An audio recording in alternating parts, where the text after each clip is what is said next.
This is 1480 KRAE Cheyenne. Also being heard on translator K266CC Cheyenne at 101.1 FM. What you are about to hear is a sports talk radio show unlike any other that has ever before been broadcast in the capital city of Cheyenne, Wyoming, USA. This is Cheyenne, Wyoming's Sports Talk Authority. The Wyoming Cowboys, the Denver Broncos, the Colorado Rockies, and the Denver Nuggets. The show is local, it's regional, and yes, the show is national as well. Wyoming Sports Talk Today is on the air.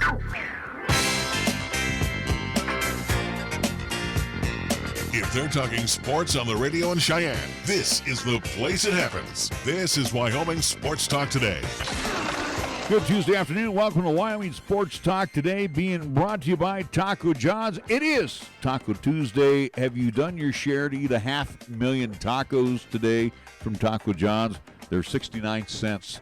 Do your part. We got to eat all these tacos that they prepared over at Taco John's of Cheyenne. 69 cents for your Taco Tuesday, Taco John's of Cheyenne. Kia of Cheyenne over on Nation Way with a lot full of Kias. And again, the 19s, some great savings in place right now by AJ and the crew over at Kia of Cheyenne. Take a test drive, take home the Kia of your dreams this evening. Platte Valley Bank ×2. Banking done the old-fashioned way, done the high-technology way, done with everything in between, including HELOCs. And we're talking auto and home loans. Maybe you need a remodel loan. It's all there for you. See Rick and the great crew over at Platte Valley Bank on Vanda High and, of course, at the corner of College and Pershing. Chick-fil-A at the corner of Windmill and Del Range. Cindy's Place right across from Powers Field and Menards. 2 convenient drive-thrus serving up 3 delicious squares. May I suggest you try one of their delicious breakfasts. And, again, matter of fact, just take the family by and enjoy a delicious breakfast from Chick-fil-A. For a limited time, and I'm talking here about a couple more weeks, and then hasta la vista, baby. Their Smokehouse Barbecue Bacon Sandwich on the menu, along with their Strawberry Passion Tea Lemonade. Chick-fil-A, Windmill, and Del Range. Medicap Pharmacy. For all your pharmaceutical needs, next door to Texas Roadhouse, open Monday through Saturday, convenient drive-through. On the outside, inside, you can do your business with your doctor's prescription. See Gina and the great staff today, Medicap Pharmacy, Bluegrass Circle. Lennox Auto Body over on Dunn Avenue and the Auto Glass and Detail Center over on Pershing Boulevard, both part of Lennox Enterprises, serving our community needs for over a quarter century. First Tier Bank at 1508 Stillwater Avenue. And again, Tim and the great staff invite you to come on by. Check out their CD rates that they have right now. And again, whatever you want to get as far as a CD, whether it's 16 months or take a 27-month CD, and you'll get an annual percentage yield on a 27-month CD. I do believe last I saw 3.1% APY. Mondello's Pizzeria directly across the street at 1507 Stillwater Avenue. They're open 7 days a week. Joe and the crew invite you to come on by and taste Paisan cuisine at its finest. It's not corporate, family recipes that Joe has brought with him from the eastern part of the U.S. Matter of fact, Joe's been out here about as long as I have. And again, those meals are absolutely delicious and always freshly made. Mondello's Pizzeria, 7 days a week. Enjoy Paisan cuisine at its best.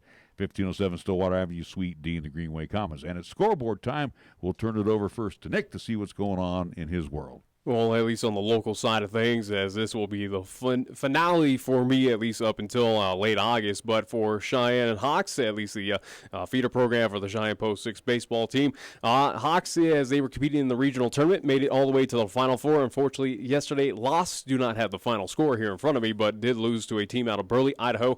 So for the Cheyenne Hawks, their season has come to an end due to the loss there in that tournament. So, again, on the local side for baseball and softball, it is officially over here in the city of Cheyenne. Also, do want to remind folks that is currently underway at Powers Field for Cheyenne Post 6. They are having fall ball tryouts. Again, that is free, but it is happening right now. But for tomorrow, for incoming freshmen, 5 p.m. to 7 p.m. at Powers Field, that is tryout day for those, at least young athletes. And also to incoming sophomores and seniors, 7 p.m. to 8:30 p.m. at Powers Field. That's your tryout date. Again, tomorrow at Powers Field. Again, both of those tryouts are completely free for those who do show up. Again, Post 6 does at least encourage folks to show up 30 minutes to pre-register and get everything all situated before those tryouts happening tomorrow. Major League Baseball, first of a double dip at Guaranteed Rate Field in Chicago. Astros and the White Sox. And the Stros leading in the bottom of the second inning, 1-0 over the Pale Hose. They will have Game 2 on tap later on for this evening. In the majors for today, in the 5 o'clock hour, Orioles at the Yanks. It will be the Reds and the Nats at Nats Park. Cubs, Phillies at Citizens Bank Ballpark. Rangers, Blue Jays in the Rogers Center. Red Sox, Indians again from Progressive Field. M's and the Tigers at Comerica. Dodgers will be across the country. They will take on the Marlins in Miami. Mets and the Braves at SunTrust Park in Cumberland. Astros, White Sox again expected to get underway around 6:10 with Game 2 in that day-night double dip. Twins, Brewers for a interleague contest at Miller Park. Also in the 6 o'clock hour, Cardinals, Royals, the I-70 series at Kauffman Stadium this time. Diamondbacks and the Rockies at Coors Field. That'll be at 6:40 right now, 90 degrees in Lodo, and we'll see if the bullpen can bring more gasoline to the fire like they did last night. Ooh, the Rockies were awful last night. Again, let's see, McGee and Bettis. Adios. Rockies, again, and the Diamondbacks at around 6:40. Athletics and the Giants. How about that? The Bay Bridge Series at Oracle Park. Brett Anderson will be on the hill for the Athletics, and Mad Bum for San Francisco. Late games on the left coast at Angel Stadium of Anaheim in the 8 o'clock hour. They'll play host to the Pirates again. Rays and the Padres once again, 8:10 at Petco. Our scoreboard brought to you by Pepsi of Cheyenne. I'm Nate. And I'm Kate. And we're not just literal taste buds. We're best buds. And there's nothing that we love more than a cool, crisp, deliciously refreshing Pepsi. Sure, we live inside your mouth. But that doesn't mean we don't enjoy the finer things. Hey, Nate. Pepsi incoming! Here it comes! Tastes so good. Tell me about it. So, amazing. That's what I was thinking. It's like we share the same mouth, Kate. Forever and ever, Nate. Make your taste buds happy and pick up a delicious, refreshing Pepsi. 1480 KRAE is your home for live play-by-play coverage of high school basketball and football. Hi, this is Nick Brody inviting you to hear all the play-by-play calls of East, Central, and South football and basketball. You'll hear the conference action along with the postseason, and during the basketball season, 1480 KRAE features both boys and girls games. Catch all the exciting calls on AM 1480 KRAE, also streaming the games worldwide on the web at 1480KRAE.com. When you say Mondello Pizzeria, think authentic Italian. When you say Mondello Pizzeria, think made fresh from scratch. When you say Mondello Pizzeria, think great pizza, delicious Philly cheesesteak, superb hot and cold Italian sandwiches, meatballs, sausage, and special subs, calzones, crisp salads, and great service. When you say Mondello's Pizzeria, think unmatched Italian taste. Mondello's Pizzeria, 1507 Stillwater Avenue, your only true Italian stop for lunch or dinner. Introducing Digital Wallet, a new way to pay with Platte Valley Bank. Add your Platte Valley Bank debit card to Google Pay, Samsung Pay, or Apple Pay, and have the ability to make purchases with just your phone. It's secure, simple, and accepted by millions of merchants worldwide. Try it today or check out pvbank.com for more information.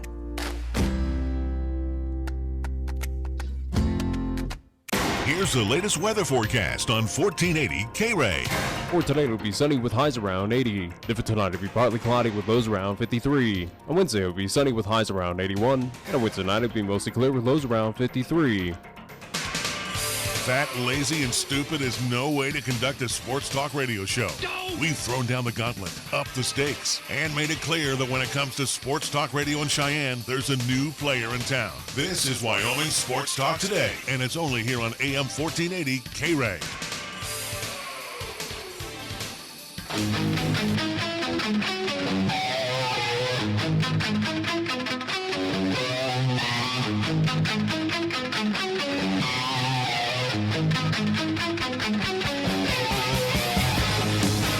Welcome to Wyoming Sports Talk today for Tuesday afternoon. A couple of special guests in studio. We will have Chuck Heeman coming up in the 4 o'clock hour. He is the Casper Horseheads, Western Nebraska Pioneers owner. Doesn't he have another team too? He has three, doesn't he?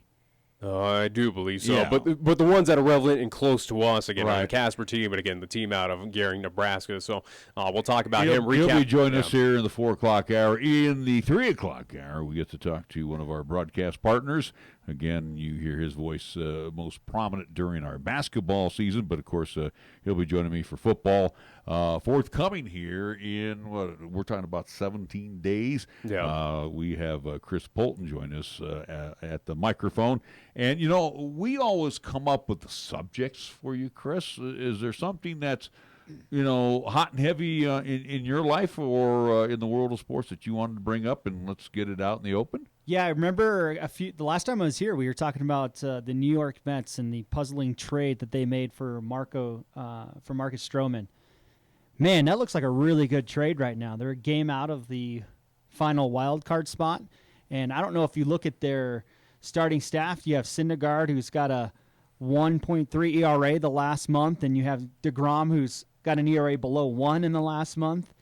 The Mets are a team you don't want to see in a one-game playoff or a short series. So it's funny how baseball has this way of kind of righting itself. The Mets look like just a dumpster fire where you had players fighting the manager and the manager not having control of his of his clubhouse. And now all of a sudden they're the best team in baseball for the last 30 days. Yeah, they are the hottest team right now in baseball and have a shot where we talked about a couple of weeks ago, writing them off saying, hey, what is this move of Marcus Stroman? Is it for the future of, maybe Mets next year when they're healthy have a shot at things where as of now, I would say absolutely they have a shot at the NL East if they are all healthy and now with this kind of bolstered starting lineup and all the other pieces that are part of this team. But can we throw in this interruption here, though, Nick, right. To Chris's point?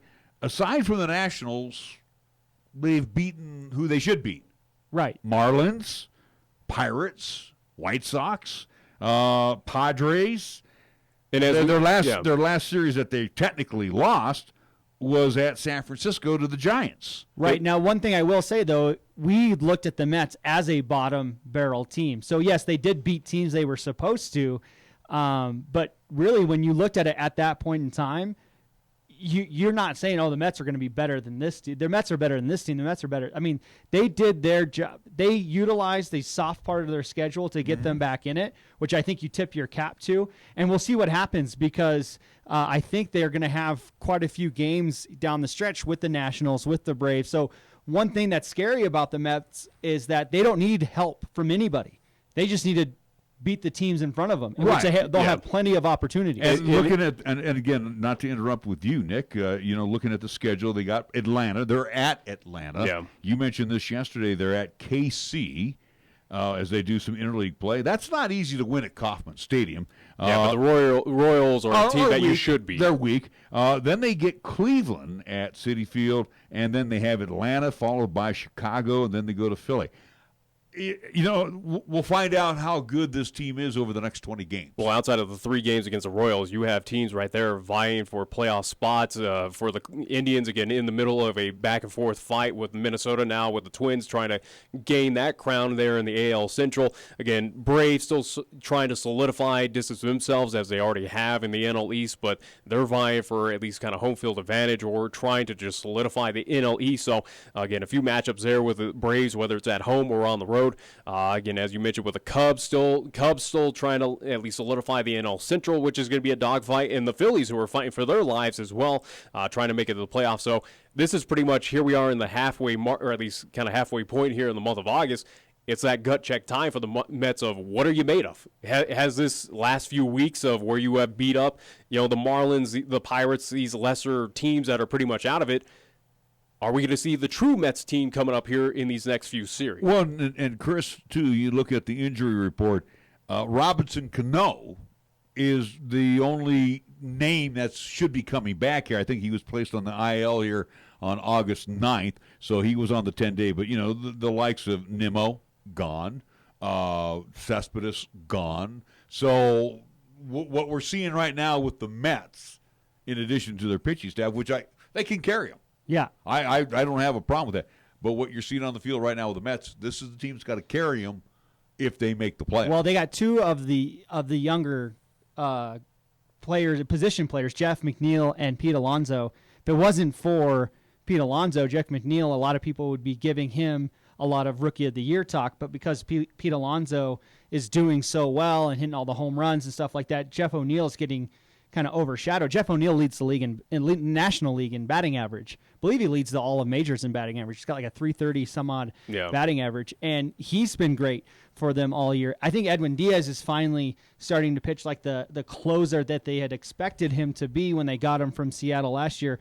And they do have some solid. Seth Lugo has come in and really done a great job bridging the gap to Edwin Diaz as well. And so for the Mets, I always said that there's the DeGrom Syndergaard double-headed monster that they have reminds me a lot of how the Diamondbacks got by. I think it was in 2001 when they had Randy Johnson and Curt Schilling. Yeah. They showed in the way that the series are set up in the playoffs, just got to make it. If you make it there, you can ride two pitchers. I mean, the Giants rode Mad Bum their last World Series. He got 2 wins and 3 wins and a save or something like that. 2 wins and a save. Yeah, but you still had Kane. You still had guys that 8 innings for you back, in their 14. Well, and that's where Marcus Stroman comes in, and Steven Matz will come in and eat those innings for you. But they have 2 aces back to back, and the guys that can throw 7-8 innings. Yeah, and that's probably good for the Mets. It's a matter though of them where they need to beat the bottom feeders, which they've done. Yeah, and they have tipped their cap. And now we'll see what they're made of. And outside of August, as you look at least forward to the month of September for the at least New York Mets, they'll be on the road against Washington, taking on Nashville. So again, another playoff, or at least a team fighting for playoff lives. Again, Phillies home for their 3 games. We'll take on the Arizona Diamondbacks at home at City for 4. Dodgers will be in New York for 3 games. So, again, teams that are still fighting for playoffs are trying to get seeding for the Dodgers. On the road against Colorado for 3 games. On the road against Cincinnati. And then 3, or at least it looks like 4 for the Marlins as they come to New York. And then they'll round up at least a year at home against the Atlanta Braves. So, outside of the Marlins, outside of the Reds, outside of the Rockies there in September. So, again, 3 series that are winnable for the Mets. Outside of that, you're taking on other opponents, or at least a lot of teams that are still fighting for playoff lives, for seeding, for determining of that, again, for the NL East crown. It's going to be gut check time. And with that, at least looking forward to what is here, the end of August for the Mets into September for this team. I have a hard time believing that this team is set right now to make it to the playoffs. I think what we're seeing is more so of a, hey, congrats, you beat the teams and you're showing a little hope to those Mets fans, but now when you got to take on the real opponents and kind of test yourselves, I don't foresee it. I think right now we're going to see this is going to be the start of the trend for the Mets, that they kind of get back into reality of, all right, you get tucked away a little bit farther down the road there in the NL wild card. Yeah, but one thing about baseball is sometimes you need those slump busters to kind of get you in to right the ship. Right. And sometimes those get you to a different level. To me, it's just the overall turnaround. Mickey Callaway was looked at as probably one of the worst managers in baseball because he couldn't manage his own players. If the Mets make the playoffs, there's going to be a solid argument for Mickey Callaway to be manager of the year in the National League, from how bad it was to how great he was able to get it for them to get into the playoffs. And it's been really a roller coaster ride for the Mets. Up, down, back up again. Now the question is, will they stay that course? Or, really, if they would just level off. Right. And not go up, down, peaks and valleys. If they level off, then I think they're a very good possibility. They have a good shot, but I think with the NL wildcard as it stacks right now, of just where teams are, again, it's so stacked right now with how many teams are vying for those 2 wildcard spots. I just don't think the Mets have, at least at this point in time, enough to keep that momentum, or at least I find them tripping up in a few series where it's so tight-knit and so closely determined that I just don't foresee the Mets, as hot they are right now, that they're going to be a wild card team coming up here. Well, and also, too, you got to figure when you get to September, you go to divisional play. So you're pretty much staying within your division. Atlanta, Philadelphia, the Nats. You might have a couple competitions against the Marlins. To me, I look at it favors the Giants when they go to division play. The Rockies are down. They're going to be you're going to be facing every rookie in the world. Well, this goes back of what we were talking about yesterday with the Giants, where the Giants are phenomenal against the West. I know, but I'm just saying they're looking their the top Giants to are going on. to face the Padres. They're going to face the Rocks, the Diamondbacks. They're going to still be in the thick of it, but they're not all that impressive. Yeah. And then the Dodgers, I think the Dodgers are going to start going into cruise control here once they expand the rosters to 40 men. I mean, obviously their pitching rotation will stay the same, but I almost see the Dodgers probably going into spring training mode. I hope they don't too much. I would like to see them get the overall home field advantage. And I think they will. But I agree. You're going to see guys like Hyun-Jin Ryu get 6 days of rest.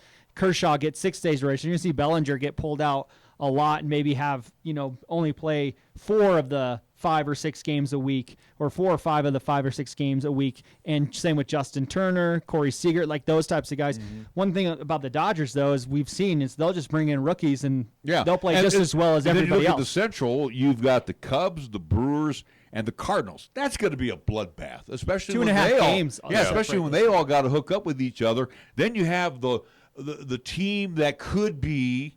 And I put that in parentheses, that could be the spoiler, and the Pirates. Well, even the Reds. The Reds have been playing really good baseball, too. The Reds, to a certain degree. And I think all the Pirates want to do is just fight with everybody. Yeah, so, yeah. I mean, they're trying to make rivals out of everybody and throw you off your game. Right. So, I like I said, for the Giants, and being a Giants fan, I think the road seems to get a little less difficult for them coming up in September. Again, if you go off the numbers and how the Giants have been playing this year, again, against the NL West, where we get into that divisional play, even against, at least the daunting task of taking on the Dodgers, where they'll have a few series with them, it is a situation where they've done well against the Dodgers. They've kind of held their own, at least trying to tread water between them. They've done well against the Rockies. They do well against the Padres, done well against the Arizona Diamondbacks. So it is something that in that divisional play, it's a team that can get it done, or at least has a good trek to improve upon and fight for one of those wild card spots. But going back to what you were talking about, Chris, where for your Dodgers not to ease back off the gas too much, they are tied right now. For folks who have not taken a look at the overall standings in MLB, they are tied right now with the Yankees at 79-41. One game behind them is the Houston Astros at 77-41. Cleveland is the next one out of that one at 6.5. So basically for the Dodgers, you have 2 other teams to look at right now. That would be the Yankees and the Houston Astros to garner that number 1, at least overall seed. And they have the month of August to basically distance themselves from the rest of the pack. Now and then the other question I had is I don't know if you've been keeping an eye on what's going on in Toronto. They have.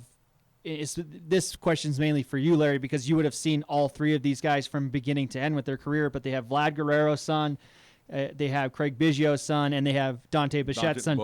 As far as just seeing 2 different generations, for you, I mean, I know for me, I'm kind of a closet Blue Jays fan right now because I kind of like what they did, where they went and got some really good former MLB talent. Mm-hmm. I think 2 of which are in the Hall of Fame, or at least one is in the Hall of Fame. Vlad and Guerrero, too. Yeah, so 2 of the 3.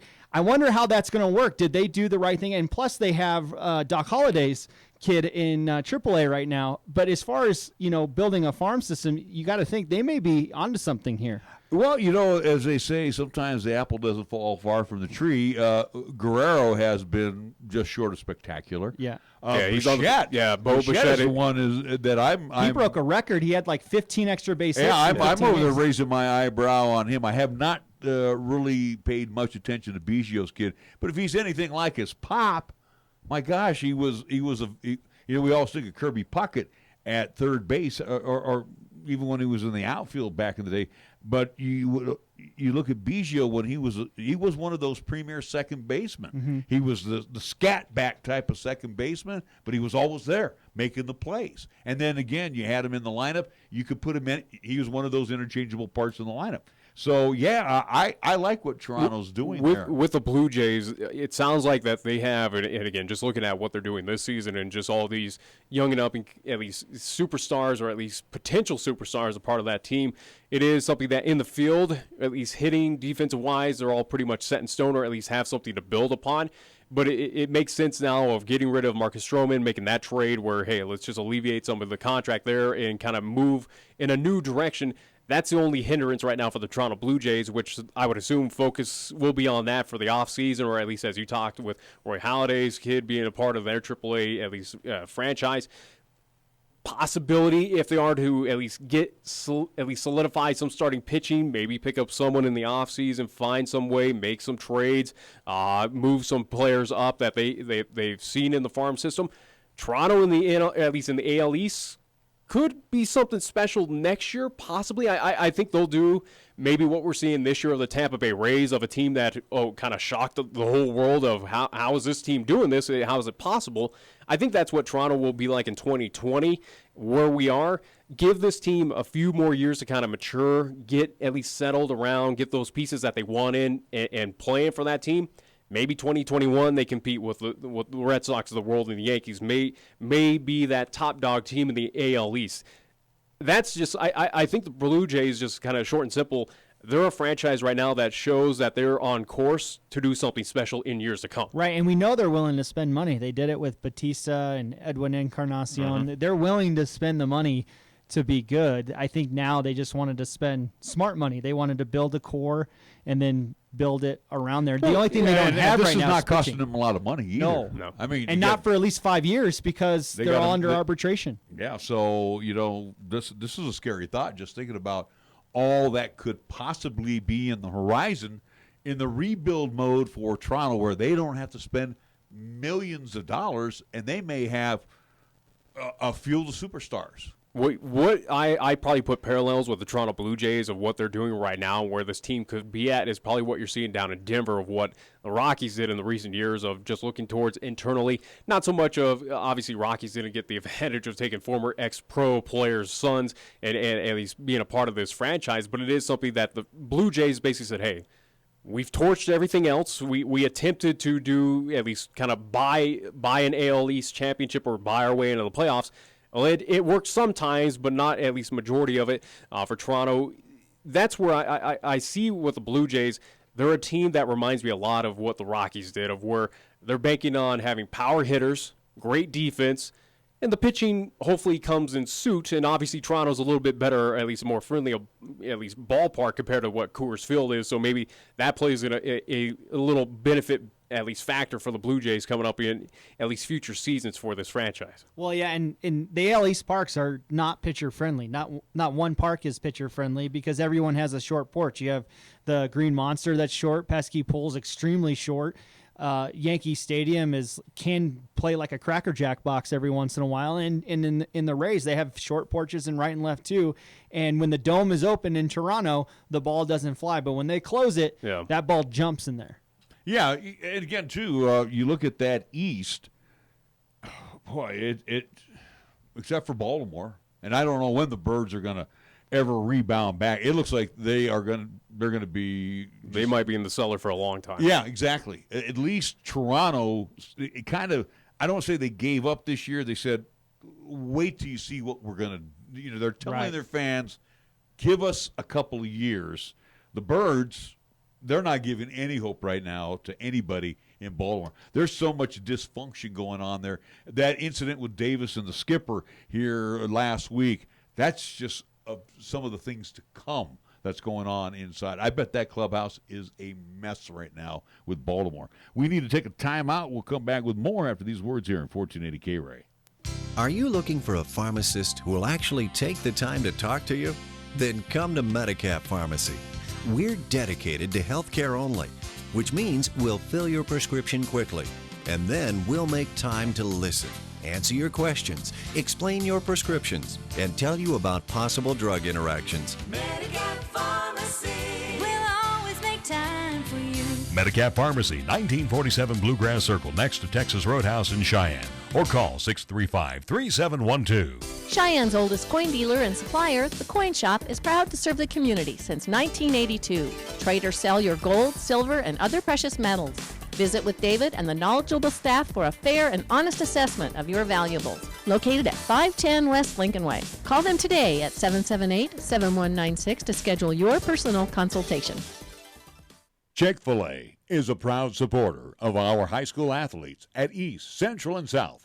May the school year bring success to all of you. Before you start your day, stop by Chick-fil-A for a hearty, delicious, and satisfying breakfast. Only at Windmill and Del Range.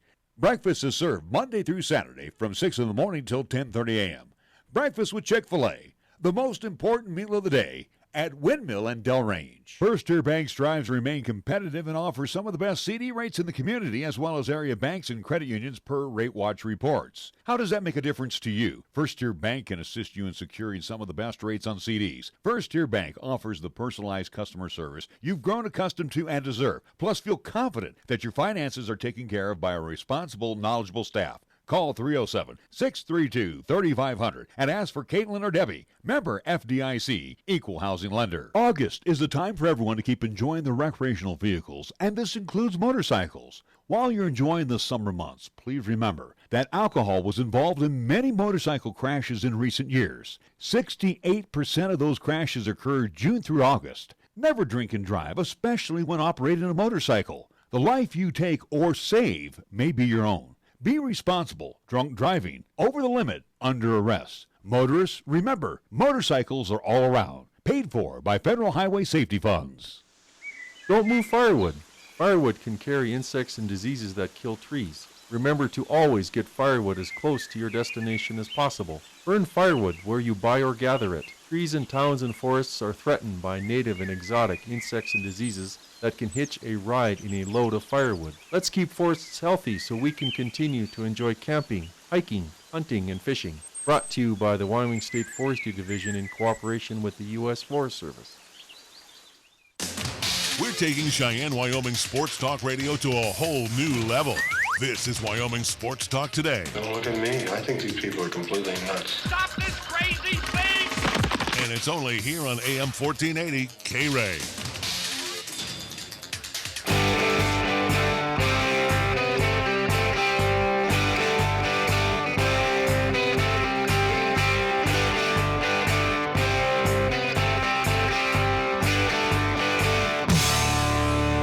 We're going to throw out a little quick one here for you. If you didn't know, the Giants and the Phils were the Sunday night baseball game. And, of course, that's the ESPN crew that were there. And Alex Rodriguez, I don't – sometimes I don't have any remorse for this guy because this guy is about as sincere as a $3 bill. All right? And, I mean, I hate thieves. So I will put that out there. But I'm kind of on the fence on this one, where it's like you're a moron first and foremost. I mean, his car got broken into. He parked a couple blocks away from Oracle on Brannan Street in San Francisco. Tells you how the situation in San Fran is right now. Probably was Pelosi's district. Anyway, it's sometime between 9 p.m. and 11 p.m. on Sunday. So his car was broken into. A camera. I mean, think about it. This is all probably in plain view. I don't care if you got tinted windows or not.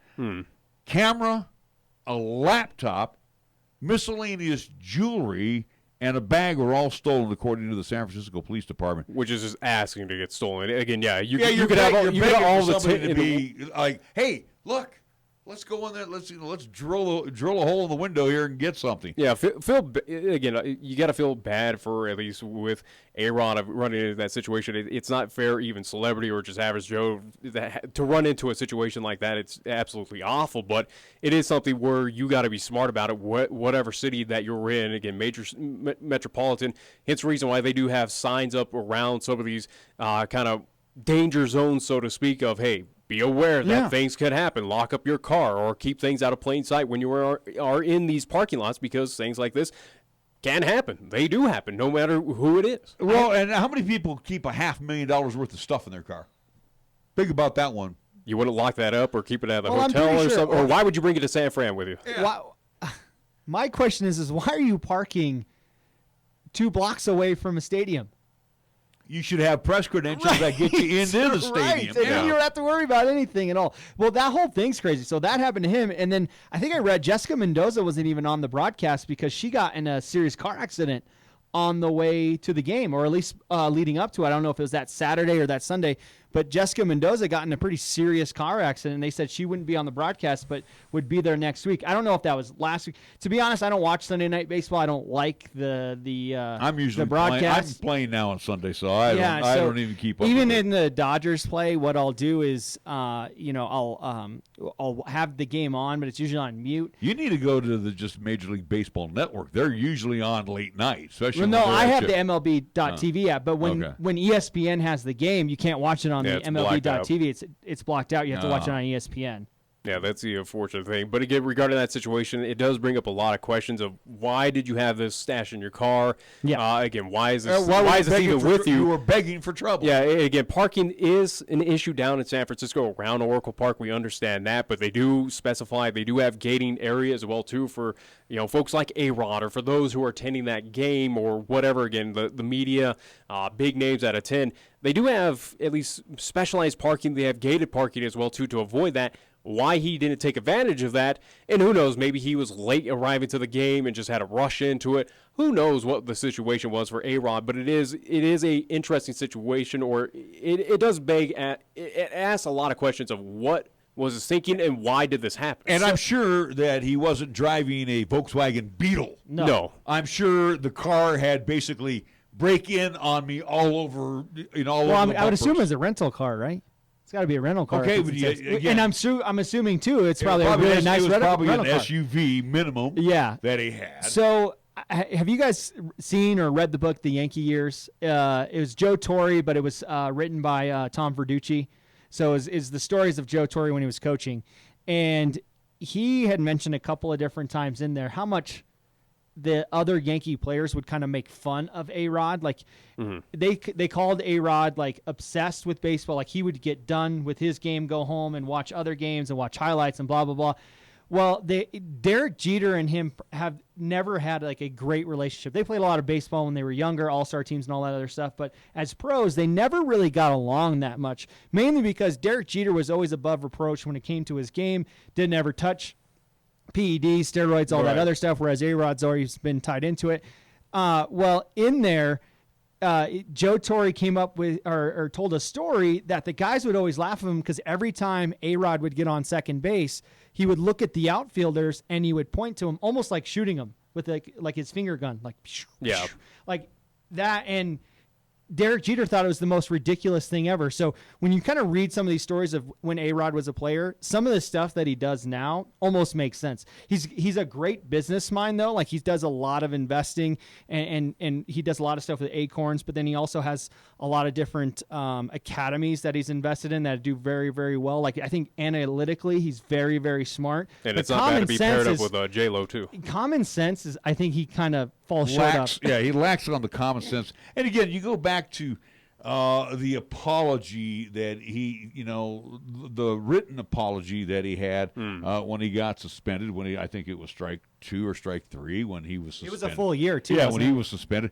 And the sincerity of him, speaking before the press, it was almost like, I'm sorry and it will never happen again. I mean, it was basically like, You're shoving this down my throat, A-Rod. I don't believe a word you're saying. And really, when he came up, I think back to his days in Seattle, and I said, wow, this guy is going to be one hell of a superstar. When he was a young baseball player with Seattle, before he became business and before he became involved in the PEDs, you said this guy is going to be and what was the other guy? The guy from Texas, Gonzalez, I think.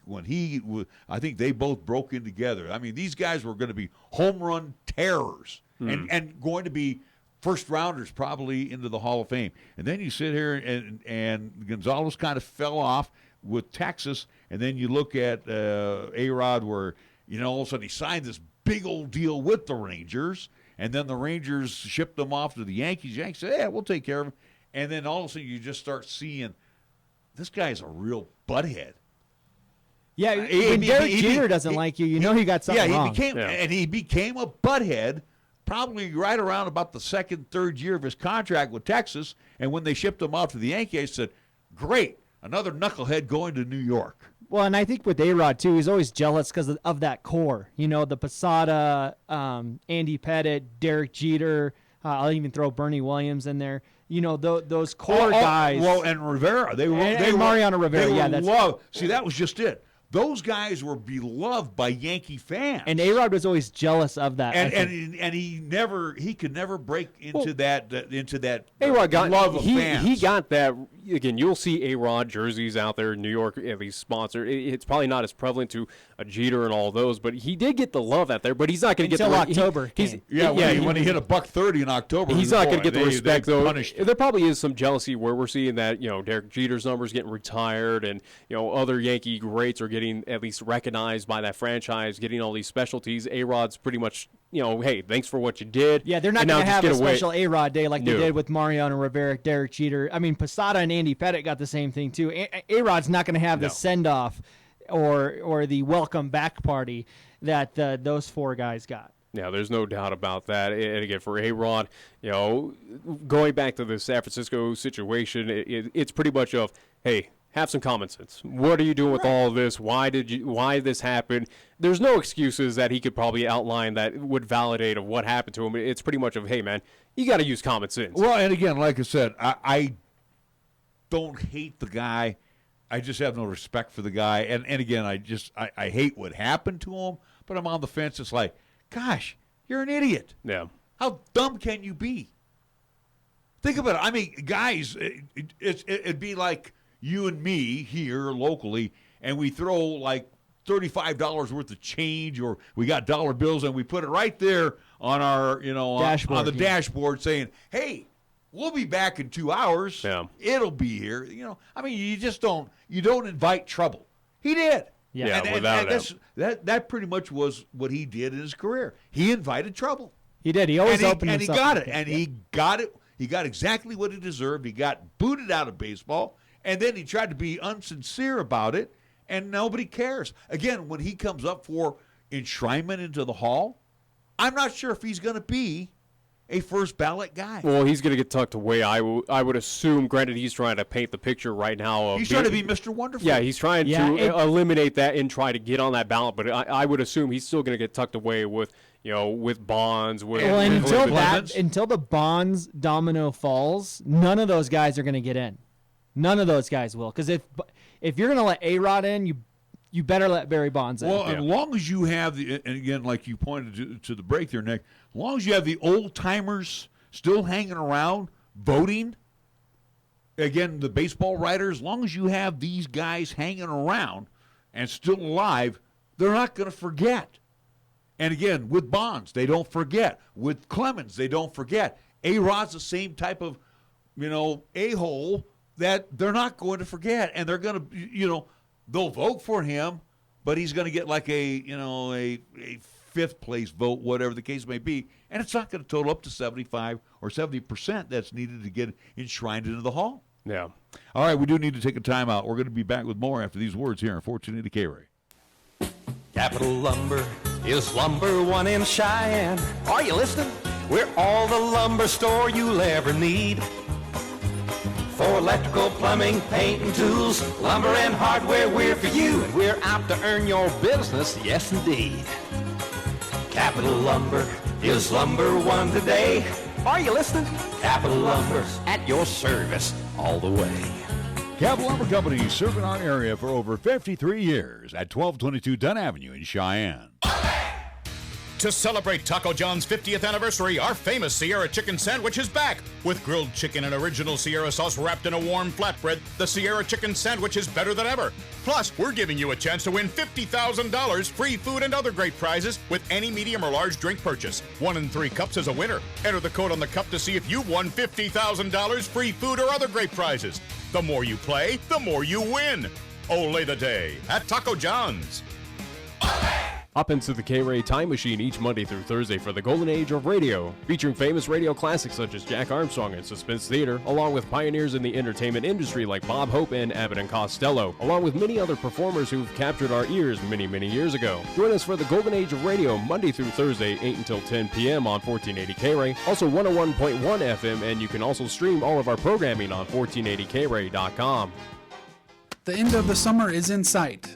Did you accomplish all of your home improvements and remodeling projects? Whether you're remodeling your kitchen or adding a little extra space for your growing family, the Home Equity Line of Credit with Platte Valley Bank can help you finish what you want to complete this summer. So stop in and we'll show you the hidden value in your home with a Home Equity Line of Credit with Platte Valley Bank. Platte Valley Bank, member FDIC, equal housing lender. All lines of credit are subject to credit approval. Certain restrictions may apply. When you say Mondello Pizzeria, think authentic Italian. When you say Mondello Pizzeria, think made fresh from scratch. When you say Mondello Pizzeria, think great pizza, delicious Philly cheesesteak, superb hot and cold Italian sandwiches, meatballs, sausage, and special subs, calzones, crisp salads, and great service. When you say Mondello's Pizzeria, think unmatched Italian taste. Mondello's Pizzeria, 1507 Stillwater Avenue, your only true Italian stop for lunch or dinner. Here's the latest weather forecast on 1480 KRAE. For today, it'll be sunny with highs around 80. For tonight, it'll be partly cloudy with lows around 53. On Wednesday, it'll be sunny with highs around 81. And on Wednesday night, it'll be mostly clear with lows around 53. You bleed brown and gold? So do we. Wyoming Cowboys football and basketball is always front and center on this show. This is Wyoming Sports Talk Today, and it's here on AM 1480 KRAE.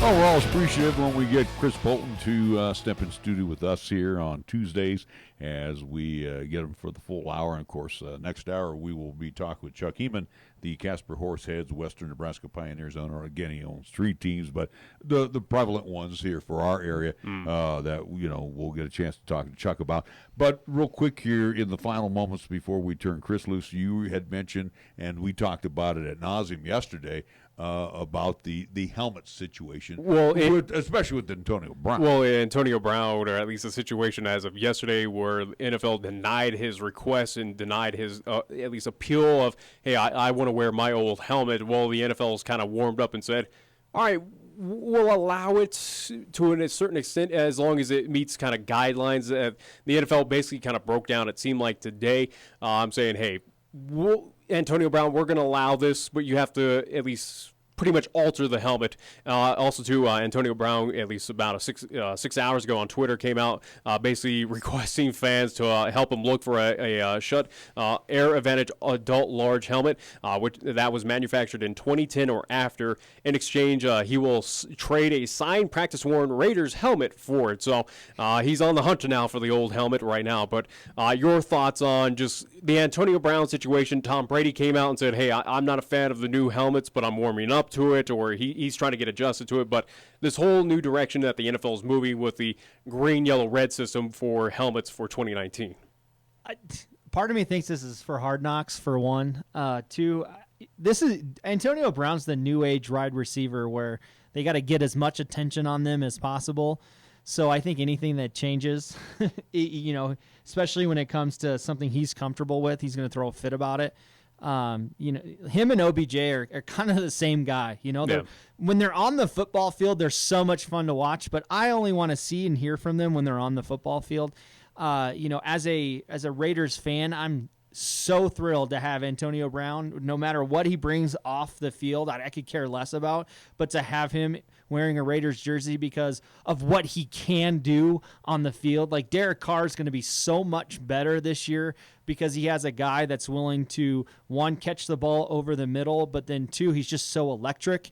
And so you kind of give and take. You kind of deal with the bar is going to be set real high as well, too. Well, and hopefully he gets at least a chance to play this season, or at least figures this all out due to the fact that, again, he's still looking for this helmet to now play under NFL regulations, again, which allowed them, again, for him to move back. The frostbite. Yeah, this is also to a guy who is dealing with a foot injury where, again, getting the cryotherapy, finds a way to get frostbite on his foot now, which just elevates. It does feel like everything that's happened with AB, and we talked about the Hard Knock situation, it does feel like it's almost for that reality TV sake. I'll be shocked if he's not on the field week 3 and getting some field reps. Are you talking in the preseason? No, yeah, in the preseason, because when you look at some of the film that you've seen through Hard Knocks, like he's cutting on it, he's able to run and all that stuff, but it's all within limitations.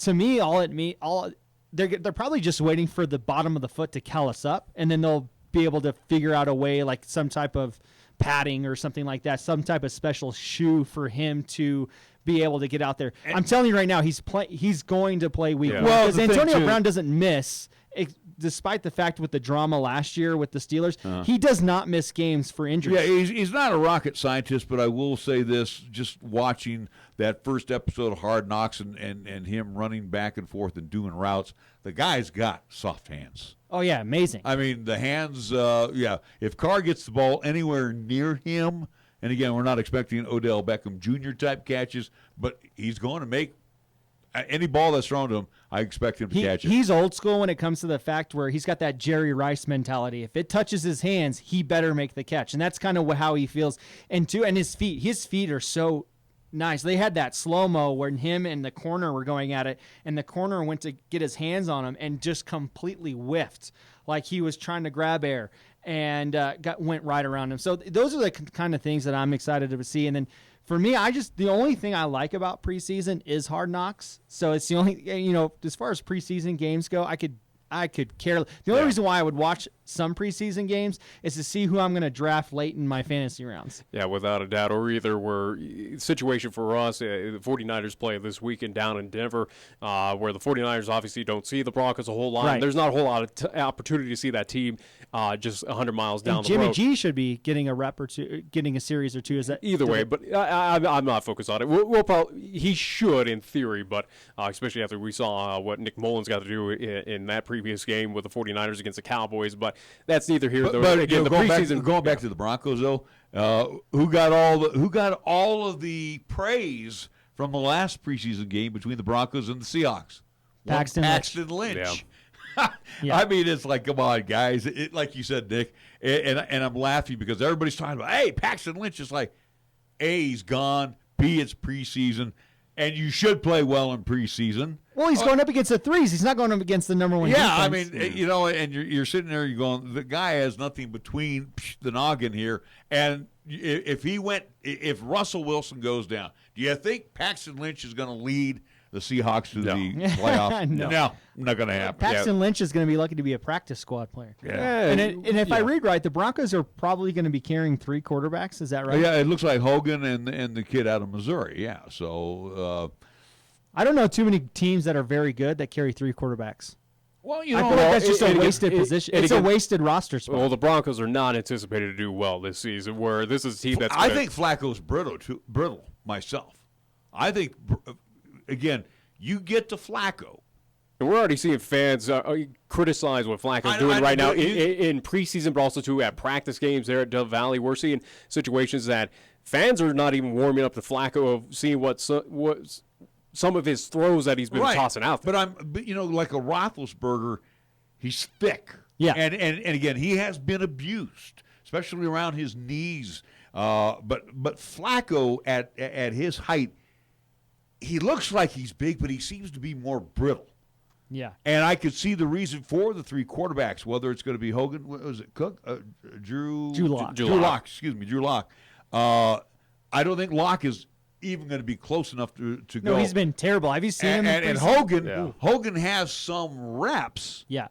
With the National Football League. But again, he's a Stanford grad, so he's a smart guy who's picked up on the offense. He picked it up in New England. He's picked up on the Broncos offense.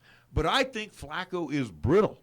Yeah. And as he gets older, and last year when he went down, that paved the way for him to go adios. And it's not good for, at least as we're talking about with Flacco in this situation where, again, the offensive line, Broncos have been trying to improve on it, but at least the indications are showing that the offensive line is not the greatest thing in the world. They need to get Garrett Bowles out of left tackle. He's the worst left tackle in football. All he does is hold people, and he gets called for it every single time. They did get Connor McGovern, one of the we're going to put Bowles now. You got to throw him over the right side. You got to get rid of the guy. Just say cut ties. But what hurt the Broncos is Theo Riddick going down for 6 to 8 weeks because that was the plan to spill Phillip Lindsay. Phillip Lindsay is probably their best offensive asset him and Emmanuel Sanders probably go hand in hand, but Philip Lindsay was going to have to carry this offense because they were going to have to run the ball in order to be successful. Well, Philip Lindsay showed last year a full season load could be something that he may not be able to get through. Right. That it was one hit on him on the wrist that ended his season, which was sad because he was putting up a really good rookie campaign, and for an undrafted guy, that's great to see. But I mean, who are you going to throw out there? Royce Freeman again? Yeah, again, for the Broncos, what we're seeing so far in preseason, also too of what practices have been looking like, and again, getting the understanding the inside of it. Broncos are indicating of what predictions are saying about the Broncos, that this is going to be another rough year for the Denver Broncos coming up in 2019. And when it's a bad division to have a rough year because you have two very good teams in the AFC, and you have the Chiefs and Chargers, and then the Chargers are actually forecast to win it all this year, as I remember. Yeah, their defense is going to be just as good as they were last year. And even though Phillip Rivers is older and they don't know what's going on with Melvin Gordon, he still has plenty enough weapons and is smart enough to know how to get the ball out quickly, get them in the right play. And then Patrick Mahomes, I think everybody's just so excited to see what this guy's going to do in his second year. Well, and again, at Kansas City, they got all the weapons as well, too. I mean, offensively, that's a dangerous team to defense. Right? I would be interested. I'm going to be interested to see who they go with as their feature back now that Kareem Hunt's gone. But yeah, I mean, they still have Hill. They still have Travis Kelce's. Now that Gronk is gone, you could probably say Travis Kelce's the best tight end in football.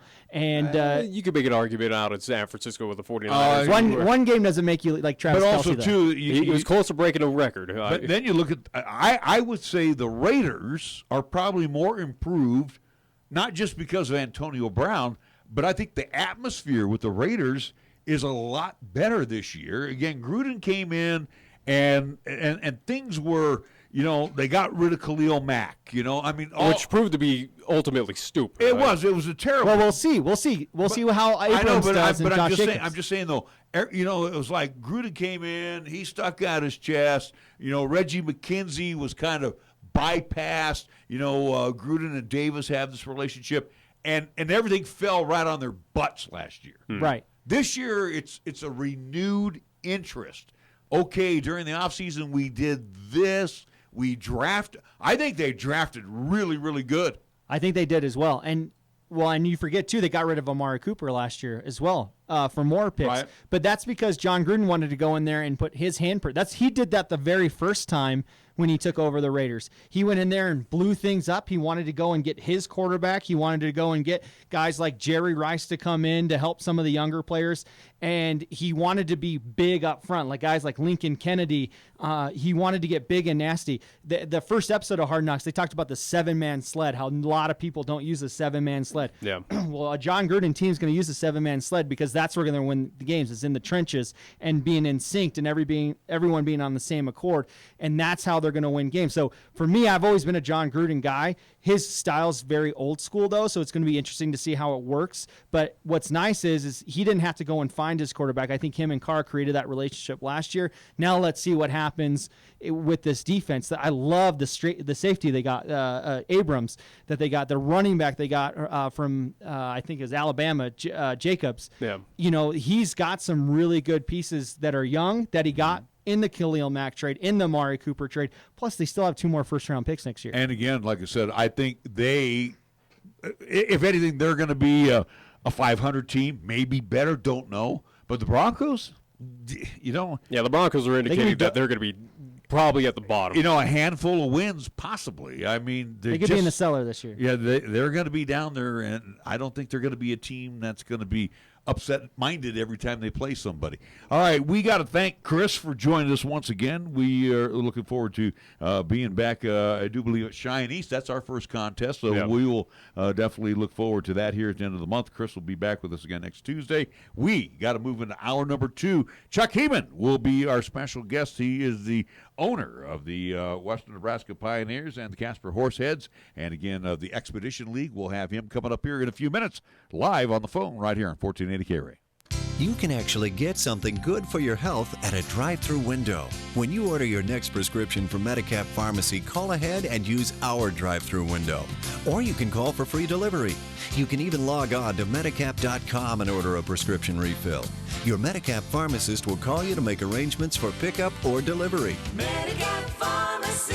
We'll always make time for you. Medicap Pharmacy, 1947 Bluegrass Circle, next to Texas Roadhouse in Cheyenne. Or call 635-3712. Cheyenne's oldest coin dealer and supplier, the Coin Shop, is proud to serve the community since 1982.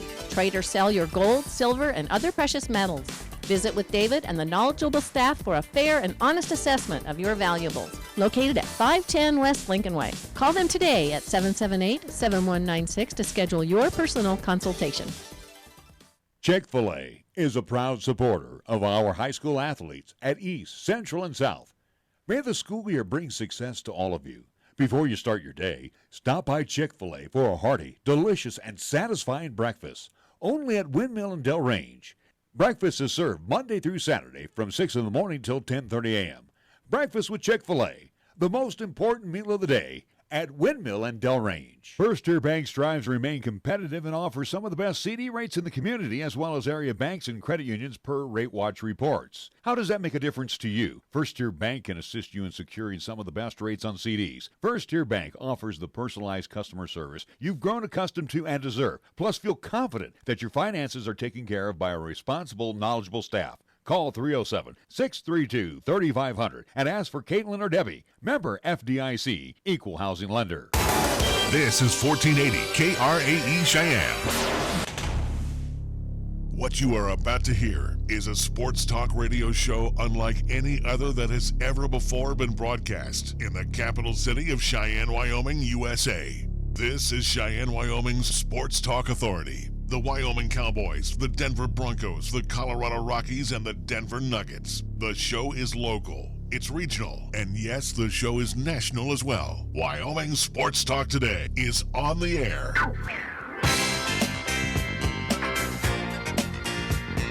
If they're talking sports on the radio in Cheyenne, this is the place it happens. This is Wyoming Sports Talk Today. Hour number 2 of Wyoming Sports Talk Today. Let's get after it. Being brought to you by Taco John's of Cheyenne. I don't know where we stand on the 500,000 tacos, but we're taking a big chunk out of that 500,000 tacos. I think it was at 25,000 as of today. Well, you need to go buy me some tonight for dinner. Hey, 69 cents. Taco Tuesday at all Taco John's here in Cheyenne. We want to thank Key of Cheyenne over on Nation Way. Platte Valley Bank, ×2, the east side location at the corner of College and Bergine, and of course the original location over on Vandehigh. Chick-fil-A, Windmill and Del Range, directly across from Powers Field and Menards. Again, for a limited time, we're talking tick, tick, tick. Clock is ticking here on the Smokehouse BBQ bacon sandwich. Oh, man, so good. Along with their Strawberry Passion Tea Lemonade. Check it out, Chick-fil-A, Windmill, Del Range. Medicap Pharmacy for all your pharmaceutical needs. Same location as always, right there. Bluegrass Circle next door to Texas Roadhouse. Lennox Auto Body. The Auto and Truck Repair Center, Dunn Avenue. The Auto Glass and Detail Center over on Pershing Boulevard. First Tier Bank. 1508 Stillwater Avenue. Open Monday through Friday. Banking done the old-fashioned way. Customer service always first and foremost at First Tier Bank. And Mondello's Pizzeria at 1507 Stillwater Avenue. Sweet Dean, the Greenway Commons. 7 days a week. Paisan Cuisine. Featured at its best, always, from Joe and the gang at Mondello's Pizzeria. And we get things underway at scoreboard time. It's being brought to you by Pepsi of Cheyenne. We go to the next stir. I do want to correct myself on the Taco John situation. They're at 25%, not 25,000, so 25% of the 50,000 sold. That was as of 3 hours ago that they... 25% would be 125,000. Yeah, so that's where they stand right now, selling the 500,000 tacos. Anyways, though, on the local side of things, as this will be it for me for quite some time, due to at least no more baseball, no more softball. With the Cheyenne Hawks, as they unfortunately lost to an Idaho team in the Final Four of the regional tournament happening. So again, Cheyenne Hawks. 4-3 was the final score. You got that final score? Yeah, all right. 4-3. So Cheyenne Hawks, their season has come to an end, unfortunately. For Cheyenne Post 6, however, they do have tryouts going on underway right now for fall ball at Powers Field. Tomorrow they will have freshmen at least tryouts and also 2 sophomore and senior tryouts happening at Powers Field. Again, tryouts are completely free. They do ask to arrive 30 minutes beforehand to get all registration taken care of, also to warm up as well. So again, tryouts happening all this week to be a part of the Cheyenne, at least Post 6 franchise, this at least for the upcoming 2020 season. Major League Baseball, let's do it. Game in progress right now, bottom of the 5th inning in Chicago at Guaranteed Rate Field between the Astros and the White Sox. It was wiped out last night, and the Stros are leading 2-1. Game 1 of 2 in this day-night double dip. Elsewhere in Major League Baseball, Orioles-Yankees again in the Bronx in the 5 o'clock hour, along with the Reds and the Nats. Cubs-Phillies at Citizens Bank Ballpark. Rangers-Blue Jays in the Rogers Center, 5:07. 5:10 will be the Red Sox and the Indians at Progressive Field. M's and the Tigers, they will battle it out at 5:10 tonight from Comerica. Also on the schedule, we see it will be the Dodgers and the Marlins in Miami for this evening. The Mets will draw the Braves at SunTrust Park in Cumberland, Georgia. Astros, White Sox expected to be back on the field around 6:10 our time. Twins and the Brewers in interleague play, Miller Park. Cardinals, Royals, I-70 series at Kauffman Stadium this evening. Diamondbacks, Rockies, Coors Field.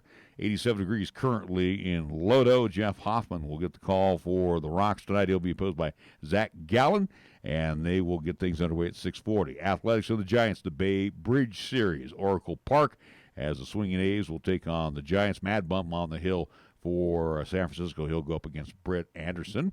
That's a pretty good pitching matchup for tonight at Oracle.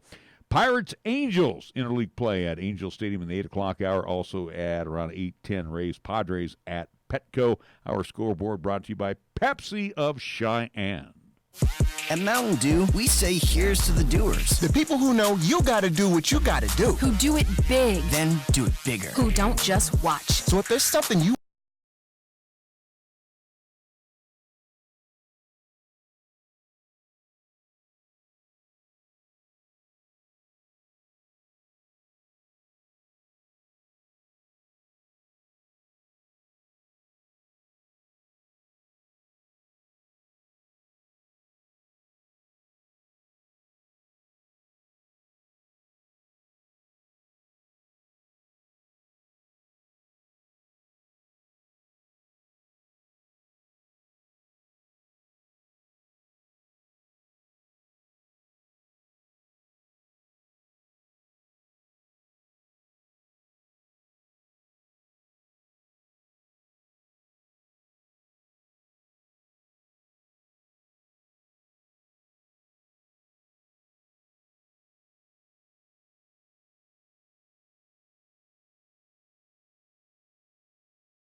For 60 years, 1480 KRAE has been Cheyenne's home for good times and great oldies. Add to that live play-by-play sports featuring high school football and basketball, along with LCCC men's and women's basketball. Now combo that with KYOY-FM and you have Cheyenne and the area's only locally owned AM and FM radio stations. But we don't stop there. We also have 2 FM translators which serve the area with programming from both KRAE and KYOY. And that equals a lot of bang for your advertising dollar. Radio yesterday and now today, along with our websites, web streams, and digital ventures makes us your one-stop shop. For more information, please call call Don Morris at 307-637-0301. In life, you question everything. The same should be true when it comes to managing your wealth. What are your investment recommendations based on? How much are you paying in fees? And how can those fees impact your returns? Charles Schwab encourages investors to get engaged and ask tough questions. To learn more, call the Schwab Cheyenne branch at 307-459-0998 or visit schwab.com/Cheyenne.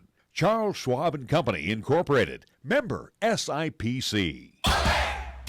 To celebrate Taco John's 50th anniversary, our famous Sierra chicken sandwich is back. With grilled chicken and original Sierra sauce wrapped in a warm flatbread, the Sierra chicken sandwich is better than ever. Plus, we're giving you a chance to win $50,000, free food, and other great prizes with any medium or large drink purchase. 1 in 3 cups is a winner. Enter the code on the cup to see if you've won $50,000, free food, or other great prizes. The more you play, the more you win. Ole the day at Taco John's. Here's the latest weather forecast on 1480 KRAE. For tonight, it'll be sunny with highs around 80. Then for tonight, it'll be partly cloudy with lows around 53. On Wednesday, it'll be sunny with highs around 81. And on Wednesday night, it'll be mostly clear with lows around 53. Got something to say? Then get it off your chest right now. Phone lines are open at 307-514-1071. Make your opinion count and call the show. Wyoming Sports Talk today.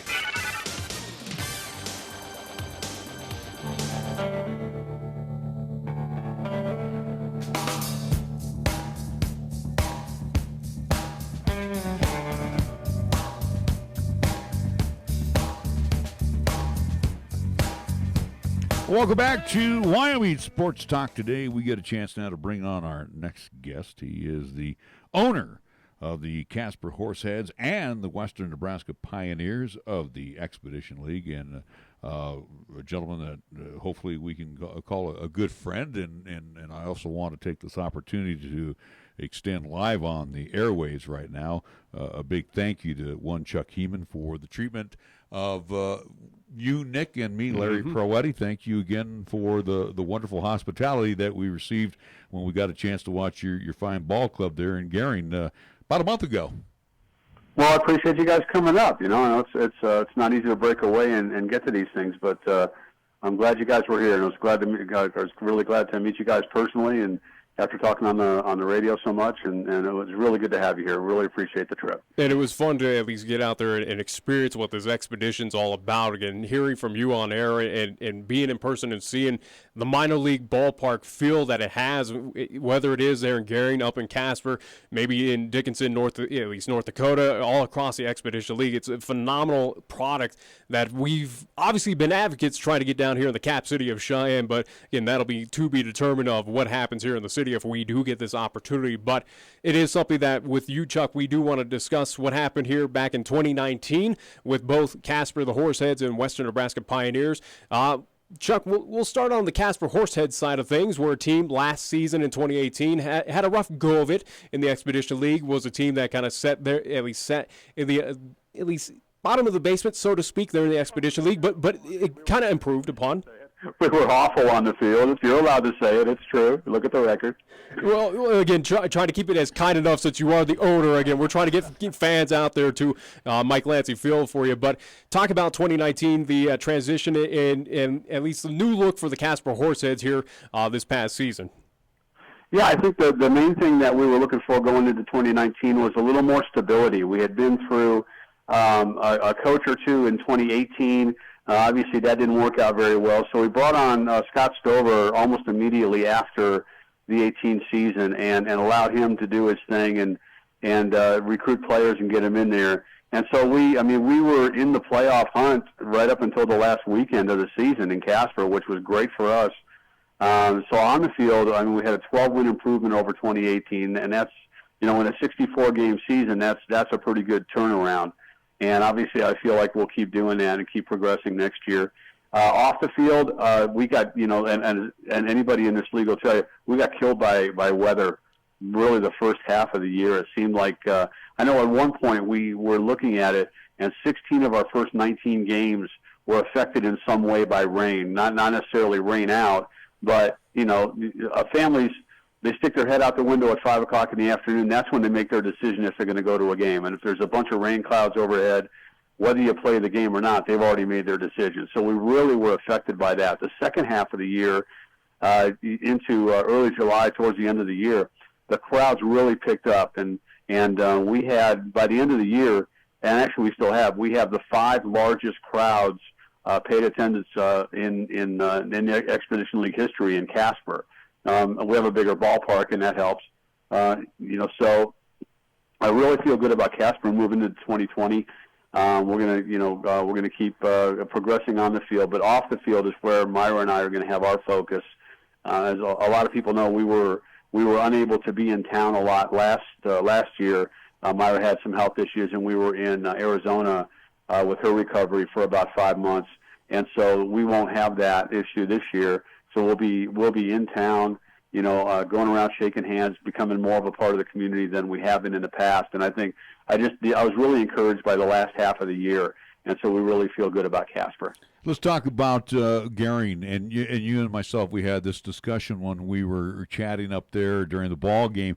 First off, I do want to extend kudos out to you and your staff. Again, always keeping the game active and again, doing special events, but also, too, the crew that you had working for you. And again, don't even know how many folks were working for you throughout the course of the year, but they were always making sure everything was proper and, no problems with seating, and, you had all of the promotions taken care of. So a tip of the cap there. But I also want to say to the city of Gering, they built you a beautiful ballpark, but we had to laugh. They forgot to put a $4,000 tarp on the field for you.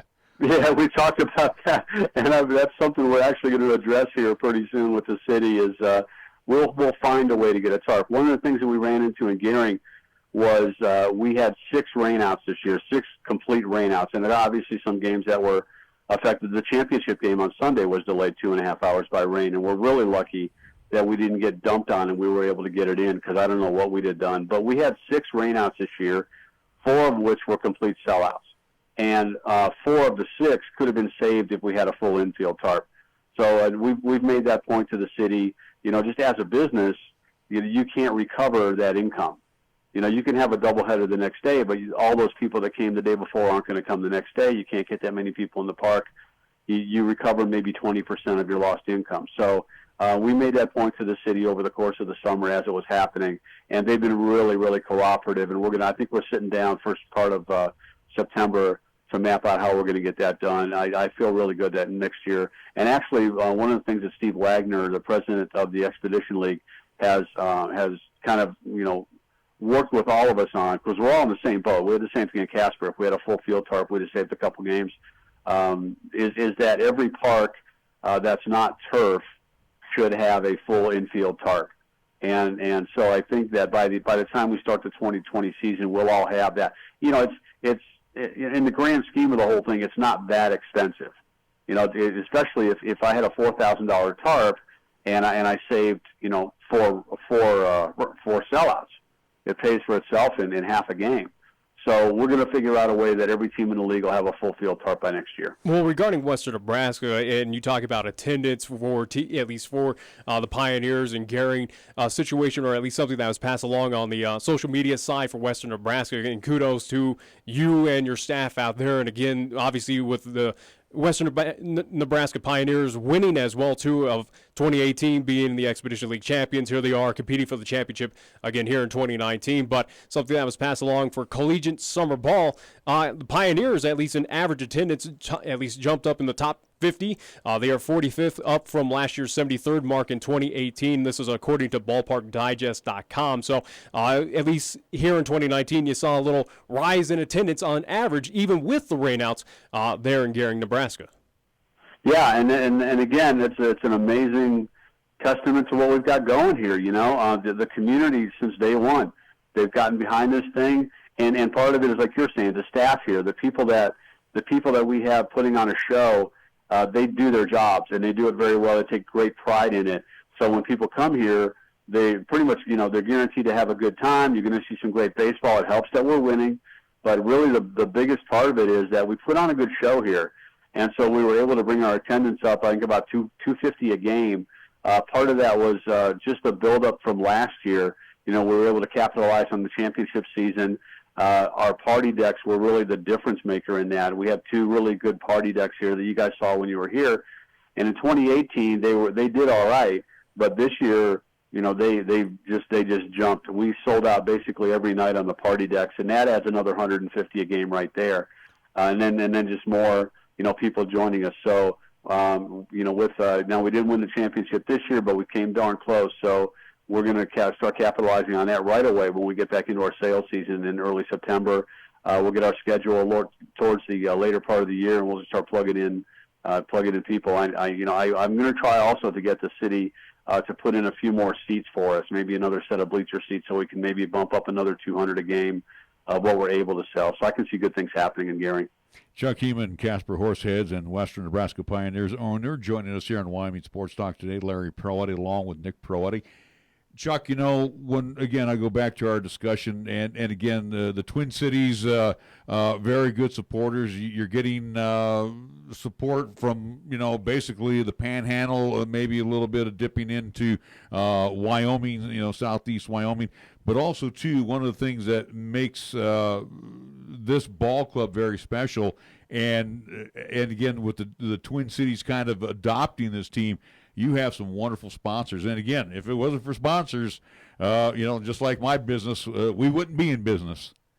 And you're exactly right. And that's part of the support we've had, not just from the people that come out to a game and, buy a hot dog and buy a beer, but our corporate support has just been amazing. And it's just increasing. We've had people now, when you start one of these things, and I've started a few of them, you've got your portion of the community that says, hey, well, let's see how you do, You're going to start this thing, yeah, you're going to draw 1,000 a game. Sure you are. Let's see how it goes. Well, we did that last year in 2018. So now we go to these people and we say, well, here we are. Now what do you do? And so now now we're into the people that got involved this year, and then we've had a lot of people come to us during the season and really are getting it now. And now they're coming to us now for 2020. We'll be continually adding people. And it's not just the people that kind of feel like they have to, like the beer and pop companies, but people that really want to get their name out in front of a lot of people. We drew 33,000 people to the ballpark this year.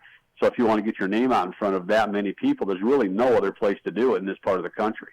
So they've really kind of understood that now that we've gotten into our second year and increased attendance and increase that exposure for sponsors. Let's talk about your teams, and again, all of the young men that got a chance to play. Again, we're talking from the small community college all the way to the major universities. It's amazing how this Expedition League has reached out to these young men to come and play ball. You don't necessarily have to get everybody from Gary and Scottsbluff to play, but when you have the likes of BYU represented and Boise State and Pima Community College, I tell you what, it draws fans because these are future major leaguers that are on your baseball field. Yeah, exactly. In Casper, we had it gets people's attention. When you introduce a guy as he's walking up to the plate. And here's Peyton Flynn from Oklahoma State or Washington State or colleges that they've heard of, and it gets people's attention. It gives legitimacy to what you're doing. And now with the Expedition League 2 years in, the way we treat our players with great host families and, food all over the place. Food is gold to these guys. So we feed our players pre and post game. We do a lot of things for our players within the rules that a lot of leagues don't do. So, and then the word gets out on that. The college coaches, again, it's just like the sponsors. In 2018, it was like, okay, this is your first year, let's see how you treat our guys. So it's very important to us to treat those players really well, and you saw that in 2019. Our best pitcher in Gearing, Ty Bothwell, is from Indiana University. So and like you're talking about the junior colleges, there is a ton of talent in the junior colleges, a lot of D1 talent that goes to the junior colleges to make grades to get back into a D1 school. So, don't ever discount somebody who's coming from a junior college. There's a ton of talent there. So in our second year, we've seen the talent level really increase, and obviously we're looking for better things in 2020 where we start tapping into more Big 10, Big 12, Pac-10 schools, and getting the higher level talent and really kind of jumping up to the level of where the Northwoods League is and West Coast League and leagues like that. Well, looking at that 2020 upcoming season for the Expedition League, again, specific for Casper and also to Western Nebraska, as you talk about these entities, and obviously on this end with community college, obviously 2 years to compete for at least in those leagues. Again, Division I, you have 4 years with those athletes before they got to move on to at least post at least their college career. But for 2020 compared to 2019 for both Casper and Western Nebraska, for fans of those teams, for fans of this league in general, how much different of a lineup will they see coming up next season on both sides, of, at least there in Casper and also to Gering, Nebraska? That's a good question because a lot of people ask me, well, you guys had this guy here last year. How come he's not back? Realistically, when you do one of these summer league teams, 5, 6, 7 guys are going to return from year to year, and they don't normally play more than 2 years, and they'll either they'll go to another league, or their coaches will have them take the year off or whatever. But usually you'll see a guy at this level for 2 years. But it's really up to the coaches. We had a couple guys last year in Gering that have moved over to the Northwoods League because their coach wanted them to get a different experience. So that it's really up to the college coach, not the player, where the player goes.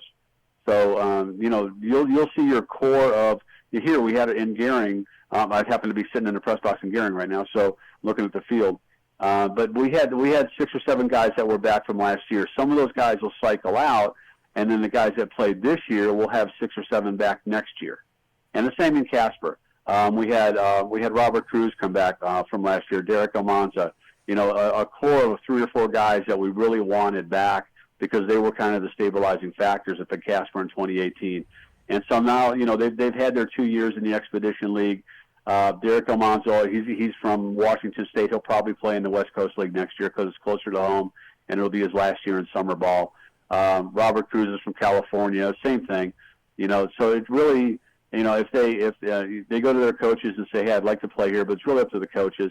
But again, you find your core of 5, 6, 7 guys that you're going to find from year to year, and then they move on, and it just cycles through.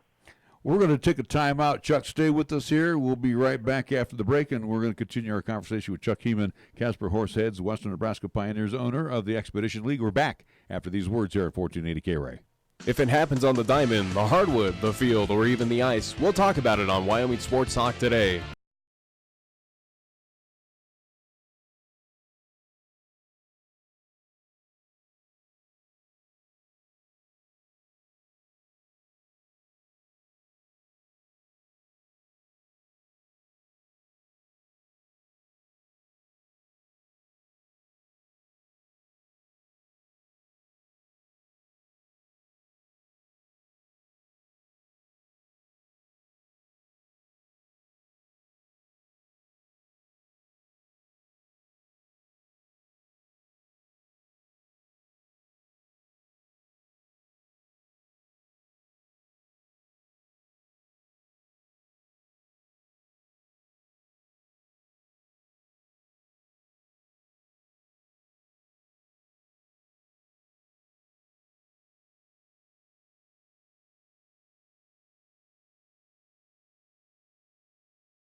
needs to be an economic driver for the region and serve a vital national security interest for this country. High West Energy, the best choice, the local choice, the right choice for you. Here the season never ends. From Wyoming sports to the Broncos in Denver. From Rockies baseball to talking hoops with Nuggets basketball. Local, regional, and national. This is Wyoming Sports Talk Today, right here on AM 1480 KRAE.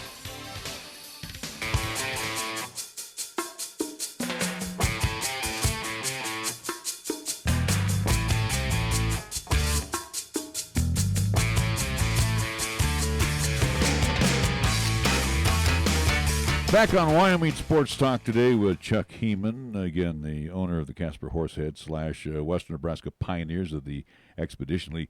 You know, Chuck, I was watching a Rockies-Giants game the other day, and I pointed that out to my son. From the old Mountain Collegiate Baseball League, Stephen Vogt, who is with the Giants. He played for the Fort Collins Foxes back in the day. And unfortunately for the Mountain Collegiate Baseball League, you know, you had the four teams, Greeley, Cheyenne, Fort Collins, Laramie. They tried to expand, and then the league just kind of petered out. But the Expedition League, and I want to tip my cap to the Expedition League, especially that you had that opportunity this year to expand into Canada. As you look at the end of the year, and again, you guys are all going to tally receipts after everything's all said and done, but on paper, you have to be pretty encouraged, pretty excited about this Expedition League leading up to next season. Oh, absolutely. And you're talking about the Rocky Mountain Collegiate. They had a different business model. You know, they were more of the players pay a fee and they go out and they play and they have coaching. It's more of a practice kind of thing. We run our business model off straight, and you've seen it, straight off the minor league model. Family entertainment, food, beer, throwing T-shirts in the stands, music, you know, pumping the crowd up all the time. And I think Rocky Mountain Collegiate was more of a lower level, you know, throw the gates open and hopefully somebody shows up kind of thing. We're more year-round. You know, we like Rocky Mountain Collegiate. They didn't run their businesses year-round. We do. You know, here I am. The season's over, and I'm hosing out dugouts and things like that. We're going to start sales next week. So it's a little different thing. And but you know, when you do that, it's hard to sustain it. You know, you really got to have a couple people that are really passionate about it. I know the Cutthroats in Casper were in the same boat. You know, they were in a league that just didn't do that. So the Expedition League is set up a whole different way in that we model everything off of what you see when you go to the Grand Junction Rockies or you know, some of the minor league teams. I know the Colorado Springs, they got the A-ball team in this year. So that's our business model.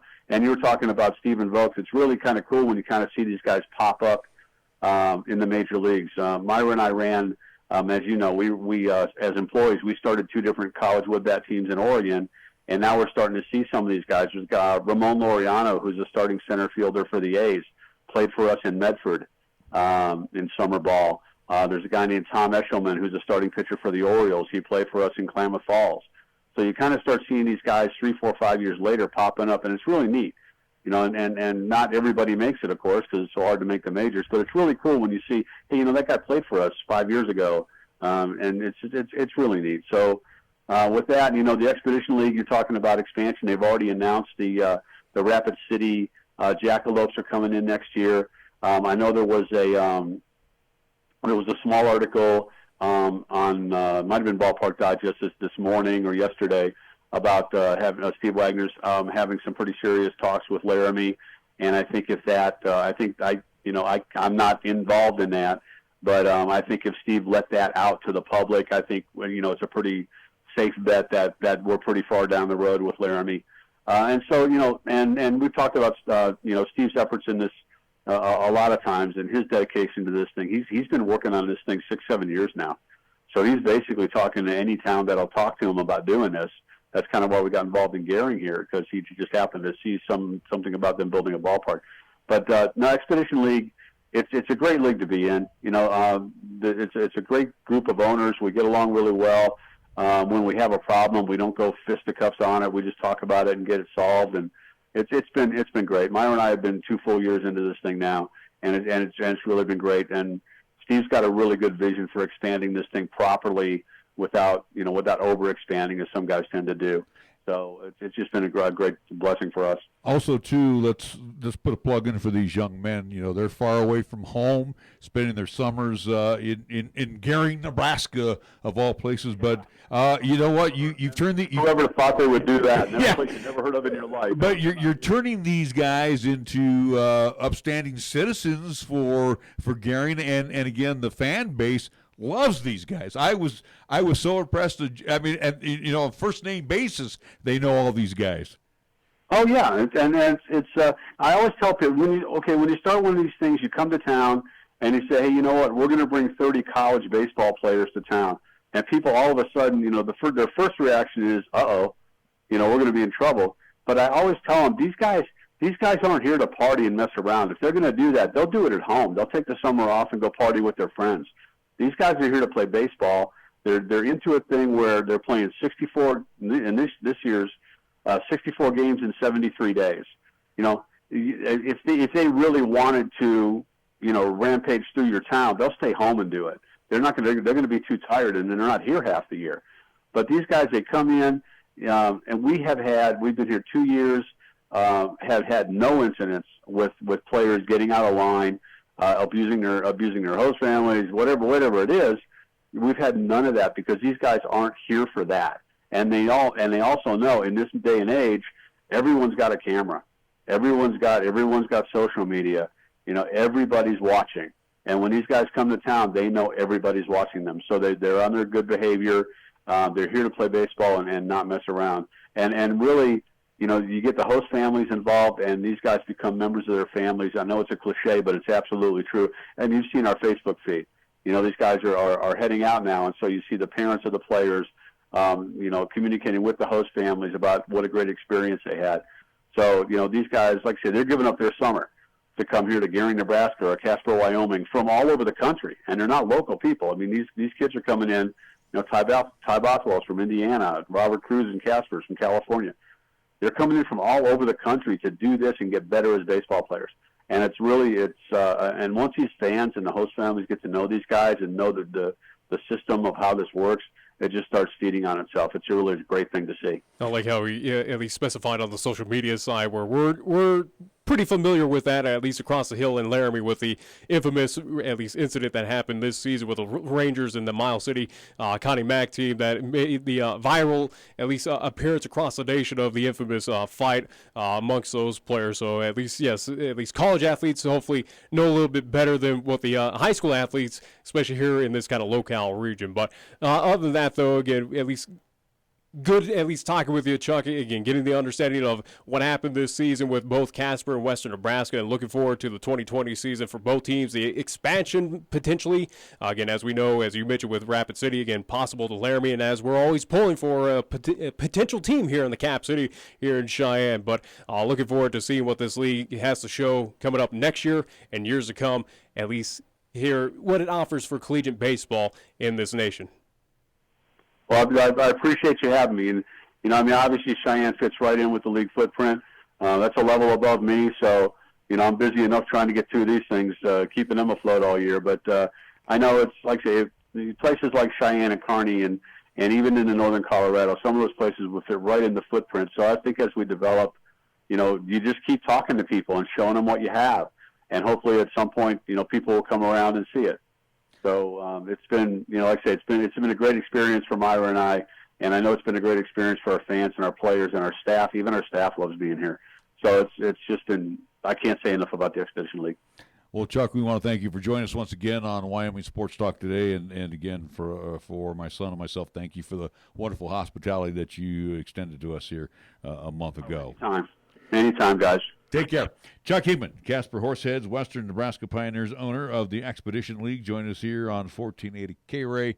Always fun to talk some baseball. We do need to take a time out. We'll be back with more after these words. First Tier Bank strives to remain competitive and offers some of the best CD rates in the community, as well as area banks and credit unions per Rate Watch reports. How does that make a difference to you? First Tier Bank can assist you in securing some of the best rates on CDs. First Tier Bank offers the personalized customer service you've grown accustomed to and deserve. Plus, feel confident that your finances are taken care of by a responsible, knowledgeable staff. Call 307-632-3500 and ask for Caitlin or Debbie. Member FDIC, Equal Housing Lender. Chick-fil-A is a proud supporter of our high school athletes at East, Central, and South. May the school year bring success to all of you. Before you start your day, stop by Chick-fil-A for a hearty, delicious, and satisfying breakfast. Only at Windmill and Del Range. Breakfast is served Monday through Saturday from 6 in the morning till 10:30 a.m. Breakfast with Chick-fil-A, the most important meal of the day at Windmill and Del Range. Under the definition of fun in the dictionary, they need to include 2 more words, Wyoming Downs. It's the perfect way to have fun with new and even more exciting simulcasting games on display, including Classic Heat, Great American Racing, Samurai Legacy, plus the Great Jackpot. That's just a sampling of fun that's happening today at Wyoming Downs. Make sure to get your player's card to enjoy triple points on Sundays, double points on Mondays. There's Mystery Moolah every Friday and Saturday, plus other special promotions going on at Wyoming Downs, with 2 fun locations in the Cheyenne Plaza at 3617 East Lincoln Way and at the Outlaw Saloon at 312 South Greeley Highway. Remember, for more information, go to wydowns.com. Your locally owned and operated radio stations, KYOI-FM and 1480 KRAE AM, are just that, local, serving Cheyenne and Laramie County, where your advertising dollar stays local too. It doesn't end up in Colorado, Oklahoma, New Hampshire, or even New York. We conduct business here, we shop here, and we live here. And we support our entire community 24/7, 365. Just because it has a window dressing doesn't mean it isn't a facade. A reminder from KYOI and 1480 KRAE. We are the key to your cleaning success. The Key People that provides affordable office and professional cleaning services for over 40 years with exceptional customer care. All of our contractors have background checks and are licensed and bonded. We guarantee you a safe and secure service that is tailored to your individual and business needs. The Key People do not impose year-long contracts, and all quotes are free, confidential, and personalized. Call the Key People at 1-800-468-8283. That's 1-800-468-8283. Here's the latest weather forecast on 1480 KRAE. For tonight, it'll be sunny with highs around 80. For tonight, it'll be partly cloudy with lows around 53. On Wednesday, it'll be sunny with highs around 81. And on Wednesday night, it'll be mostly clear with lows around 53. Tired of lazy and predictable sports talk radio? We know you are. This is Cheyenne's new sports radio home. It's Wyoming Sports Talk Today, and it's right here on AM 1480 KRAE.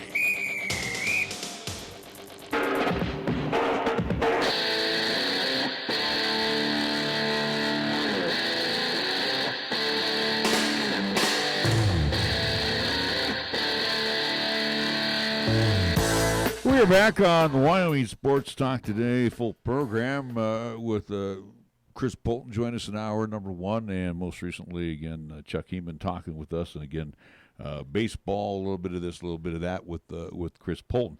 I do want to keep it on the baseball note here, and not so much I chuckle, but the Philadelphia Phillies have hired former skipper Charlie Manuel as the team's new hitting coach after relieving John Malee of his duties. Manuel, by the way, is 75 years old. All right. He's the hitting instructor. It felt like he was 75 when he was the head coach. Yeah, he last skippered the Phils back in 2013. By the way, he's the franchise's winningest manager with a 780 and 636 mark. Led the team to a 2008 World Series championship and 5 straight division titles. Well, they had back-to-back World Series appearances, but then at least lost one to the Yankees. But yes, got them their first championship in quite some time there in Philadelphia. So, again, Phillies, if you're that desperate at that point in time, if things need to change, go right ahead. Obviously, that's up to ownership, management to figure that out. So, you know, if he still wants to be in the game, not managing it, which is what kind of indicated in 2013, then all right. Well, if he's still ticking, let him do it. Phillies ownership feels like they've underperformed offensively. I would doubt, especially where you're looking at your main piece that you paid a lot of money in Bryce Harper. He's well underperformed this season of what I thought he could do for the Phillies. But again, this is a team that was anticipated to kind of flirt with at least the Atlanta Braves to have a chance at the NL East. It's not looking like they're going to. Again, it's more so that wild card's on the spotlight for the Philadelphia Phillies. But I think that's a fair assessment that team has underperformed to what I anticipated for him. Absolutely. So to change the look as what we're kind of, or at least what you kind of plead for the Colorado Rockies in a situation with their hitting coaches, their pitching coaches as well. It's a situation of, hey, the Phillies address it, say, yes, we are underperforming. We're going to take care of the problem. Put in a piece that we know is reliable, and I think at least with Charlie, he is very. He's very knowledgeable in the hitting department. Well, again, you back to those 2008, 2009 at least days. Again, when the Phillies were on top, winning the championship, getting into the World Series as well too. You think of how big of hitters again with Chase Utley, with Ryan Howard. Again, they were big bats, big offensive power teams that were also getting it done by pitching as well too on that staff. But he knows what he's doing, and it's a smart piece. And again, it's a familiar face to that franchise. You take him back even to the beginning of the 21st century, where he was with the Cleveland Indians, and again turn those fortunes around too. Bryce Harper, very excited to have Charlie Manuel as the addition. Again, if it puts smiles on faces, power to the Phillies. You know, on the other side of the coin, I'm glad you brought up the Rockies. Where, again, last night, what a horrible performance by the Rockies. Again, the kid. They only lost, by 2? They lost 8-6. They're leading the thing. Yeah. You bring in McGee and you bring in Bettis, and between those two guys, they gave up 3 home runs in the same inning. Are you surprised at this point in time? Again, the Rockies. But this is what you're. Rockies are dead in the water. And they're not going to do anything. No. They're basically, ladies and gentlemen, you are going to see a team that is content to finish at the bottom. Yeah, without. I know the guys don't want to. Don't get me wrong. No. Because again, you looked at the lineup they had on the field last night. The good lineup, and the bullpen stinks. Again. All you're doing is beating a dead horse at this point. This is nothing new of what you've been saying in the entire 2019 year for the Colorado Rockies. It's the same old with this team. They did not address it around trade deadline. They're going to have to address it in the offseason, clearly, if they do at all. Again, what pieces do they move? Do they stand pat? First of all, let's start with the ownership, with Monfort. What are you going to do? You got a general manager that you've given the checkbook to, and again, and he spent that money. He spent the money, and basically the investment that he purchased has been garbage. It's netted you a loss more than anything. Yeah, and again, your bullpen is probably the worst, one of the worst in Major League Baseball. You're talking about a Rockies team right now where it's hard to fathom that this team of where I thought they were competitive, going back and looking at our preseason picks. This is a team that I thought had a chance to flirt with the Dodgers winning the West, but I had them as a wild card team. Here they sit 13 games below 500. And they did nothing during the trade deadline, did absolutely nothing, unless there were no takers out. Well, they did minor league deals. Again, it was nothing phenomenal. Yeah, nothing earth-shattering. But, again, not Zach Greinke going to the Astros. That's earth-shattering. Yeah. The Rockies did absolutely bupkis. So they basically told the fans, we feel pretty good with what we got. And the fans are going. Or either they just said, hey, we know we're not doing anything. Why invest money? The fans are telling you, Davis, not good. McGee, not good. No. Bettis, sorry. You've taken him out of the starting rotation, moved him to the pen. He's not that good. Shaw's been up and down. You got 4 guys you're paying, 3 guys you're paying a lot of money to, and they're not doing the job for you. We're talking about a franchise that was weeks ago on the run differential in the positives. Here they stand now as one of the worst in the NL West, minus 67 as runs allowed, 697. So that is due to the fact of some of your starters. Again, majority of it's probably that bullpen that allows this. Again, run score, they're still flirting at the top right behind the Dodgers at 630 run score. So again, the offense is not the issue. Hitting is definitely not an issue. It's just that pitching that, again, 697 runs allowed. That is unbelievably it's hard to believe that that's just how bad this franchise is at this point. Or again, the pitching staff, whether it is starters, the bullpen. Just giving you a quick rundown, at least with the Colorado Rockies, right above them as the next worst team. It's Rockies 2. This team's number 1 is the Baltimore Orioles that allow 760 runs so far this season. Well, if you go back to last night's box score, which I have here in front of me, Lambert last night, the kid, and again, I dissed on him about his ERA, and his ERA is 6.75 after last night. He went 5 innings, so he did his job for Bud Black. He went 5 innings, gave up 3 runs and 4 hits. He left leading 6-3. Threw only 74 pitches in last night's game. So they bring in McGee, who got absolutely nobody out, gave up 2 home runs. They bring in Bettis, who got the inning done, but also gave up a round tripper as well. The Arizona Diamondbacks struck for 4 runs in the 6th inning. The Rockies, as I was watching this last night, and I kind of, dozed off a little bit, the Rockies had everything well in control, 4-0. It was 4-1 after 3, and then as they went to the bottom of the 5th inning, the score was 6-3. You're thinking, hey, you know what? All they need to do, but also, Arizona doesn't scare me like they used to scare me. Well, they should. It should scare a lot of Rocky fans of whether it is the Arizona Diamondbacks you're facing off against the Dodgers. Staff scares me. Again, with this situation with the Rockies, you should be scared of taking on Arizona. You should be scared of taking on San Diego, San Francisco, LA at this point in time here in 2019 if you are a Rockies fan, because Colorado at this point, they're 24-32 against the NL West. They are absolutely god-awful against these teams, and don't anticipate them to get a whole lot of wins as they get into divisional play here for the remainder few weeks of this 2019 season. So, again, what happened last night, nothing surprising, nothing new for this team. It's a team that we wrote off a long time ago, and they're going to stay there. Right now, they are fighting for who's going to be dead last in the NL West. And it's hard to believe that the Rockies are in that, at least in that discussion. We thought it was going to be the Giants. Now here we are, here August 13th. The Rockies have a legitimate shot of finishing as one of the worst teams possibly in the National League. But again, somebody's got to be held accountable for all of this madness. And again, I've said this before, and I say it again. Doggone it, why are the Rockies so lame? They're lame. Your problem lies with your pitching coach and your bullpen staff. You need to unload them, first and foremost, because your pitchers are not good. Don't blame. I'm sick and tired of people blaming Coors Field. Okay? Yeah, maybe the air is a little rarefied there, but come on, quit blaming. Your young guns pitched their fine last year. Your pitching coach needs to go. Your bullpen staff, gone. Yeah. Bud Black right now has got to be teetering on a hot seat.